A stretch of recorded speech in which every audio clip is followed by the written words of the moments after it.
आता एक नजर सुपरफास्टवर। मोदींची लोकप्रियता घसरली हे बांकीपूरच्या निकालावरून कळलं, खासदार संजय राऊतांची टीका। संजय राऊतांनी त्यांच्या पक्षाची अवस्था बघावी आणि मग भाजपवर बोलावं, नवनाथ बन यांचं राऊतांना प्रत्युत्तर। काँग्रेसकडून सुनेत्रा पवारांवर बोचरी टीका, गुंगी गुडिया असा सुनेत्रा पवारांचा उल्लेख।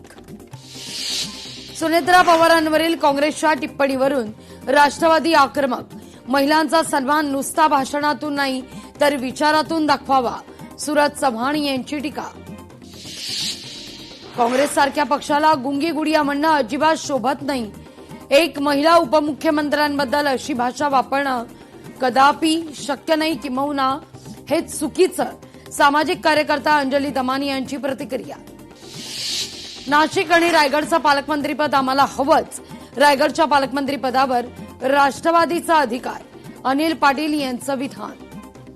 धारावीनंतर आता मिठी नदीच्या विकासाची जबाबदारी देखील अदानी समूहाकडे।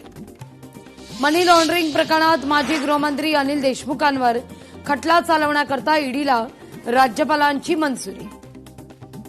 मुंबई पालिका मुख्यालय नूतनीकरण 14 वर्षांचा काळ आणि 120 कोटींनंतर काम पूर्ण। काम पूर्ण होण्याआधीच केशवराव भोसले नाट्यगृहाच्या उद्घाटनाचा घाट, येत्या 9 ऑगस्टला मुख्यमंत्र्यांच्या उपस्थितीत उद्घाटन। उल्हासनगर महानगरपालिकेची इमारत धोकादायक, गेल्या 2 वर्षांपासून पालिका मुख्यालयाकरता पर्यायी जागा। पाण्याची वणवण थांबवण्याकरता फडणवीस सरकारचा निर्णय, राज्यातील नद्यांना पुनरुज्जीवित केलं जाणार।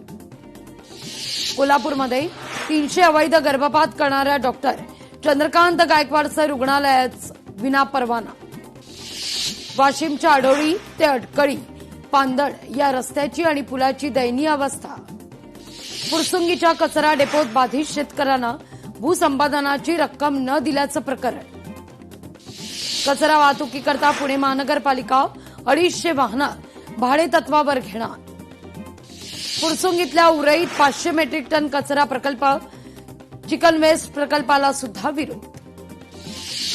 साकीनाका मॅनहोल दुर्घटनेतील मृताच्या कुटुंबियांना 10 लाखांच्या मदतीची अजूनही प्रतीक्षा, केवळ घोषणा पण अंमलबजावणी मात्र शून्य। अमरावतीत कर्जमाफीच्या यादीतील तफावतीमुळे दिवसात आंदोलन। पुढे हैदराबाद आणि अहमदाबाद विमानसेवेची अमरावतीकरांना प्रतीक्षाच, अद्यापही उड्डाण नाही। पुणे पालिका मालकीच्या मालमत्तांचं कोटींचं भाडं थकलं, जवळपास 35 कोटी थकबाकी असल्याचं समोर। त्याचं साम्राज्य, लोकशाही मराठीचा सलग 23व्या दिवशी रियालिटी चेक। नीट आंदोलनातील विद्यार्थ्यांवरील गुन्हे मागे घेण्यास राज्यांना मुभा, सर्वोच्च न्यायालयाचे आदेश। रस्ते अतिक्रमण मुक्त करा, सर्वोच्च न्यायालयाचे केंद्राला निर्देश। सर्वोच्च न्यायालयाचा ऐतिहासिक निर्णय, लिव्ह इन नात्यातील महिलांना देखील मिळणार कलम 498A अंतर्गत संरक्षण। नागपूरमध्ये होणाऱ्या ध्वनी प्रदूषणावर मुंबई उच्च न्यायालयाच्या नागपूर खंडपीठाची कठोर भूमिका। जैविक पालकांनी संमतीनं दत्तक दिलेलं मूल हे अनाथ किंवा सोडून दिलेलं ठरत नाही, नागपूर खंडपीठाचा निर्वाळा।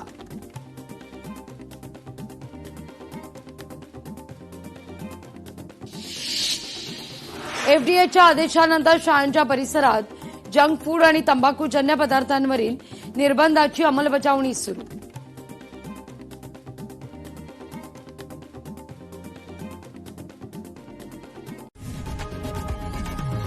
लोकशाही मराठी ऐका, पहा, जागरूक रहा।